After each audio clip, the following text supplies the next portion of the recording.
2023 ലോക ടെസ്റ്റ് ചാമ്പ്യൻഷിപ്പിന്റെ സമയത്ത് സ്പോർട്സിന്റെ ലോകത്ത് ശ്രദ്ധേയമായ ഒരു സംഭവം ഉണ്ടായിരുന്നു. വെറ്ററൻ ക്രിക്കറ്റ് കമന്റേറ്ററായ ഹർഷ ബോഗ്ലെയും ഫുട്ബോൾ ലോകത്തെ കമന്റേറ്റർമാരിലെ അതികായനായ പോയറ്റിക് വോയിസിനുടമയായ പീറ്റർ ഡ്രൂറിയും ഒന്നിക്കുന്നു എന്ന വാർത്ത. രണ്ട് മേഖലയിലെയും ലെജൻഡുകളായ കമന്റേറ്റർമാർ വേൾഡ് ടെസ്റ്റ് ചാമ്പ്യൻഷിപ്പിന്റെ ഫൈനലിന്റെ സമയത്ത് മൈക്കുമായി ഒരുമിച്ചപ്പോൾ ഒരു ശരാശരി കായിക പ്രേമിയുടെ മനസ്സിൽ അന്ന് സൃഷ്ടിക്കപ്പെട്ട ഓളങ്ങൾക്ക് സാമ്പാ നൃത്തങ്ങളെക്കാളും ബുബുസേല വിളികളെക്കാളും ശങ്കുലികളെക്കാളും സ്റ്റേഡിയത്തിലെ മനം കുളിർപ്പിക്കുന്ന ചാൻഡുകളെക്കാളും ആവേശമുണ്ടായിരുന്നു.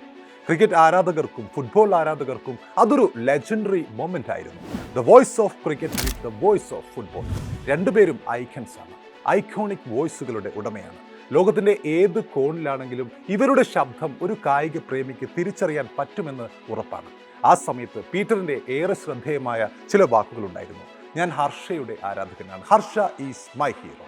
പീറ്ററിന്റെ ആ വാക്കുകൾ കായിക പ്രേമികൾ കൊണ്ടാടുകയും ചെയ്തു വന്ന്. കാരണം ക്രിക്കറ്റ് പ്രേമികളുടെ കഴിഞ്ഞ ഏതാണ്ട് 3 പതിറ്റാണ്ടായുള്ള കളി മൊമെന്റുകളിലെല്ലാം ഹർഷ ബോഗ്ലെയുടെ ശബ്ദബീജികൾ ബാക്ക്ഗ്രൗണ്ടായി ഉണ്ടായിരുന്നു.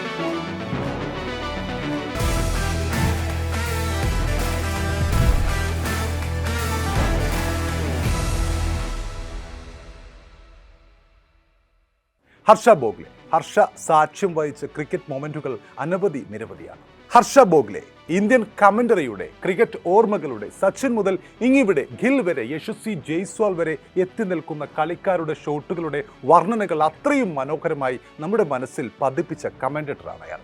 കളിക്കളത്തിലെ നിമിഷങ്ങൾ കവിത പോലെ നമ്മുടെ മനസ്സിലേക്ക് കൊത്തിവെച്ച മനുഷ്യൻ. ക്രിക്കറ്റ് താരമല്ലാത്ത എന്നാൽ പല ക്രിക്കറ്റർമാരെക്കാളും ആരാധകരുള്ള മനുഷ്യൻ. 1961 ജൂലൈ 19 ജനിച്ച ഹർഷ 19ാമത്തെ വയസ്സിൽ ഓൾ ഇന്ത്യ റേഡിയോയിൽ കമന്ററി തുടങ്ങിയ വ്യക്തിയാണ്. 92 ലോകകപ്പിന് മുന്നേയുള്ള ഇന്ത്യയുടെ ഓസ്ട്രേലിയൻ പര്യടനം കവർ ചെയ്യാൻ ABC ക്ഷണിച്ചതോടെ ഇങ്ങനൊരു അവസരം ലഭിക്കുന്ന ആദ്യത്തെ ഇന്ത്യൻ കമന്റേറ്ററായി മാറി അന്ന് ഹർഷ. 92 തന്നെ ഓസ്ട്രേലിയയിൽ നടന്ന ഒരു പോളിൽ സെക്സിയസ്റ്റ് വോയിസ് ഓൺ റേഡിയോ എന്ന പദവി ആ സമയത്ത് ഹർഷയ്ക്ക് ലഭിച്ചിരുന്നു. കൂടാതെ 2004-2005 കാലയളവിൽ ഓസ്ട്രേലിയയിൽ നടന്ന മറ്റൊരു പോളിൽ best commentator across radio and ടെലിവിഷനായി ജനങ്ങൾ തിരഞ്ഞെടുത്തതും ഇതേ മനുഷ്യനെയായിരുന്നു. ITA best anchor commentator sports 2001-ലും 2003-ലും best sports personality of the year 2008-ലും കരസ്ഥമാക്കിയിട്ടുണ്ട് ഹർഷ ബോഗ്ലെ. ഹർഷയിലേക്ക് വരുമ്പോൾ ഇന്ത്യയിൽ ഈ കാലഘട്ടത്തിൽ വിശിഷ്യ 2000-ങ്ങൾക്ക് ശേഷം ക്രിക്കറ്റ് കമന്ററിക്ക് ഇത്രയേറെ പോപ്പുലാരിറ്റി കിട്ടിയിട്ടുണ്ടെങ്കിൽ, അതിന് എന്തെങ്കിലും വിപ്ലവ നേട്ടം കൈവരിക്കാൻ കഴിഞ്ഞിട്ടുണ്ടെങ്കിൽ അതിനുള്ള ക്രെഡിറ്റ് തീർച്ചയായും ഈ മനുഷ്യന് കൂടി അവകാശപ്പെട്ടതാണ്. ആ ശബ്ദങ്ങളിൽ ആവേശം ആവോളം തിരതല്ലി കേൾവിക്കാരനിലേക്ക് ഗ്രൗണ്ടിലെ ഓരോ മുഹൂർത്തവും ഒരു അണുമണി തൂക്കം പോലും വിട്ടുപോവാതെ തൂവാതെ എത്തിക്കാൻ പ്രത്യേക കഴിവുണ്ട് ഹർഷയ്ക്ക്, ഹർഷയുടെ ആ ഒരു ശബ്ദത്തിന്. ഒരു കളിക്കാരനായിട്ട് വലിയ ചരിത്രമൊന്നും ഹർഷയ്ക്ക് ഇല്ലെങ്കിലും കളിച്ചുകൊണ്ടിരുന്ന കാലത്തേക്കാൾ പ്രശസ്തനായത് അദ്ദേഹം തൻ്റെ ശബ്ദ വീജികൾ കൊണ്ട് കളി മൈതാനങ്ങളെ ത്രസിപ്പിച്ചപ്പോഴായിരുന്നു. മൈക്ക് കയ്യിലെടുക്കുമ്പോൾ ഹർഷയുടെ ശബ്ദത്തിൽ ക്രിക്കറ്റ് എന്നത് വിരസതയ്ക്കപ്പുറം ചടുലമായി മാറിയ എത്രയോ കളി മുഹൂർത്തങ്ങൾ നമ്മുടെ ഓർമ്മകളിലുണ്ട്.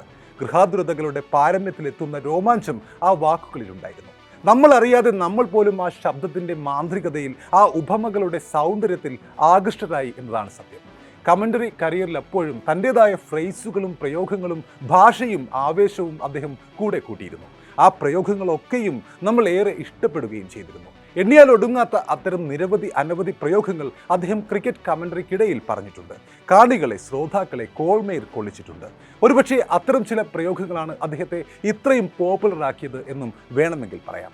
ഒരു വേള ഹർഷ നല്ല ഹോംവർക്ക് നടത്തിയാണ് കമന്ററി പറയാൻ വരാറുള്ളത്. ചില കളിക്കാർ കളിക്കാനുണ്ടെങ്കിൽ ആ മാച്ച് കാണാൻ തന്നെ നല്ല ആവേശമുണ്ടായിരിക്കും. അതുപോലെ തന്നെയാണ് ചില കമന്റേറ്റർമാരുണ്ടെങ്കിലും. ചില കമന്റേറ്റർമാർക്ക് നല്ല വാക്ചാതുര്യമുണ്ടായിരിക്കും, കളിയെക്കുറിച്ച് നല്ല അറിവുണ്ടായിരിക്കും, ചിലപ്പോൾ നല്ല സെൻസ് ഓഫ് ഹ്യൂമറും ഉണ്ടായിരിക്കും. എന്നാൽ ഇവയൊക്കെയും ഒന്നിച്ചുള്ള കമന്റേറ്റർമാർ ഒരുപക്ഷെ കുറവായിരിക്കും. എന്നാൽ ഹർഷ ബോഗ്ലെ എന്ന മനുഷ്യൻ ഈ 3 ക്വാളിറ്റിയും ഒരുപോലെ ഉള്ള ആളായിരുന്നു. 2010 ഹിന്ദുസ്ഥാൻ ടൈംസ് ഹർഷയെ വിശേഷിപ്പിച്ചത് the greatest icon of cricket commentary എന്നായിരുന്നു. ഹർഷ ബോഗ്ലെയുടെ പല ഇൻ ഗെയിം കമന്റുകളും പിന്നീട് ഫാൻസ് സ്ഥിരമായി ഉപയോഗിക്കുന്ന തരത്തിൽ മാറിയത് നമ്മൾ കണ്ടിട്ടുണ്ട്. അങ്ങനെ ഫേമസ് ആയ പല കമൻറ്റുകളുമുണ്ട്. അവയിൽ ചിലത് മാത്രം ഇവിടെ ഓർമ്മിപ്പിച്ചില്ലെങ്കിൽ ഈ ഹാൾ ഓഫ് ഫെയിം എപ്പിസോഡ് പൂർണ്ണമാവില്ലെന്നറിയാം. ഹർഷയുടെ ഏറെ പ്രശസ്തമായ ചില കമന്ററി വാചകങ്ങളിലേക്ക് വരുമ്പോൾ പെട്ടെന്ന് ഓർമ്മ വരുന്നത് ഇന്ത്യയുടെ വൻമതിൽ ദ ഗ്രേറ്റ് വാൾ രാഹുൽ ദ്രാവിഡ് തന്റെ കരിയറിലെ അവസാന ഷോട്ട് കളിച്ച് ഔട്ടായപ്പോൾ ഹർഷ പറഞ്ഞ വാക്കുകളാണ്. In a career that is marked by grace, style and beautiful batsmanship, it's a slog that has entered Rahul Dravid's career. But once again, it was what was needed. ഇതിലും മനോഹരമായി ആ ഒരു നിമിഷത്തെ വർണ്ണിക്കാൻ പറ്റുമെന്ന് തോന്നുന്നില്ല. മുമ്പൊരിക്കൽ ചേതേശ്വർ പുജാര വളരെ സ്ലോ ആയി മുട്ടിയിട്ട് ബാറ്റ് ചെയ്തുകൊണ്ടിരുന്നപ്പോൾ അദ്ദേഹം പറഞ്ഞത് ഇങ്ങനെയായിരുന്നു: Pujara is A classical musician in the എറ of yo-yo honey Singh. Yo-yo honey സിംഗിന്റെ കാലത്തെ ക്ലാസിക്കൽ മ്യൂസീഷ്യനാണ് പുജാര എന്ന ആ ഒരു ഉപമ.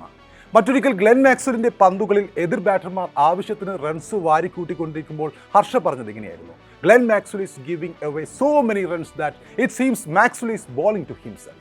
മാക്സ്വെൽ ഒരുപാട് റൺസ് വഴങ്ങുന്നു, ഇത് കാണുമ്പോൾ തോന്നുന്നത് മാക്സ്വെൽ തനിക്ക് നേരെ തന്നെയാണ് പന്തെറിയുന്നത് എന്നാണ്. അതുപോലെ മുമ്പൊരിക്കൽ സർ ജെഫ്രി ബോയ്കോട്ട് സച്ചിന് ക്രിക്കറ്റിന്റെ മെക്കയായ ലോർഡ്സിൽ സെഞ്ചുറി ഇല്ലാത്ത കാര്യം ഓർമ്മിപ്പിച്ചപ്പോൾ ഹർഷയുടെ തിരിച്ചുള്ള മറുപടി ചോദ്യം ഇങ്ങനെയായിരുന്നു: so was loss it's more Sachin or the Lord's honour board. അപ്പോൾ ആരുടെ നഷ്ടമാണത്, സച്ചിൻ്റെതോ അതോ ലോർഡ്സ് ഹോണർ ബോർഡിൻ്റെതോ എന്ന ചോദ്യം ഹർഷ അന്ന് ബോയ്കോട്ടിനോട് ചോദിക്കുകയുണ്ടായി. രാഹുൽ ദ്രാവിഡ് അപാര ഫോമിൽ കളിച്ചുകൊണ്ടിരുന്നപ്പോൾ ഹർഷ പറഞ്ഞ വാക്കുകൾ ഇപ്പോഴും ആളുകൾ പലപ്പോഴും കോട്ട് ചെയ്യാറുണ്ട്. Ask him to walk on water and he will ask how many kilometres. Harsha അന്ന് പറഞ്ഞത് ഇങ്ങനെയാണ്. അതുപോലെ എബ്രഹാം ബെഞ്ചമിൻ ഡിവിലിയേഴ്സ് അടിച്ച് തകർക്കുമ്പോൾ ഹർഷ അതിനെ വർണ്ണിച്ചത് ഇങ്ങനെയായിരുന്നു: When AB de Villiers started hitting from the first ball, ladies and gentlemen, fasten your seat belts, we are ready for the take-off.